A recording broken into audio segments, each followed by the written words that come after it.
You've worked and written extensively on social accountability. I just wondered if you could tell us a little bit about your work in this area and why it's so important, perhaps giving us an example of social accountability in action. Social accountability came to prominence maybe 10 years or so ago when there was increasing disillusionment with some of the formal mechanisms of vertical accountability, elections and so on, where people felt that it wasn't really giving people a chance to impact the decisions that affected them. So social accountability is a very broad term that refers to a wide range of mechanisms that can be used to ensure that people have more opportunity to influence governments and other power holders who make decisions that affect them.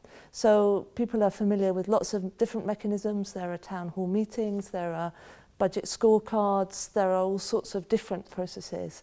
They're not perfect. I think there's been some lesson learning around them. I think people have realised that the power dynamics that take place in any political context also operate when social accountability mechanisms are being used.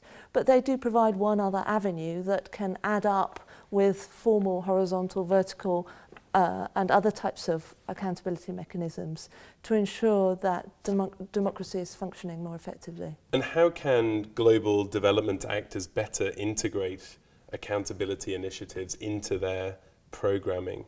What obstacles exist here and how do we overcome them? Integrating accountability initiatives will actually be an important part of all of us as we move to all of our work as we move to the 2030 agenda, because of the imperative to build effective, accountable and inclusive institutions at all levels. In terms of difficulties and constraints that we face, accountability is often not a popular mechanism. It means that people are sometimes forced to do things that they don't want to do. It means that sometimes things that they've done that they don't want other people to know about come to light and they're sanctioned for them. So integrating accountability is not a straightforward process, and it touches on power and it touches on politics. And you need to be able to understand the political dynamics in the context in which you work. You need to be able to understand the incentives under which people operate and what is driving them.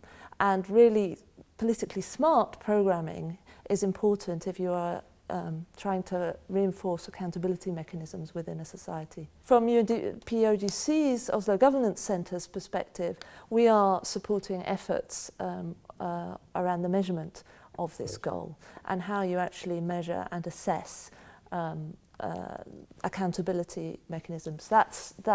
That responsibility lies with national statistical organisations and the national statistical system, and we are providing some technical support around that to them. And this is moving from the theory to practice? Yes, I mean measurement is a key aspect of ensuring that theory turns into practice. When people start having to report against a framework of some description, even if it's voluntary reporting, then it focuses the mind and people start actually having to assess what the current situation is and then what can be done to move it forward.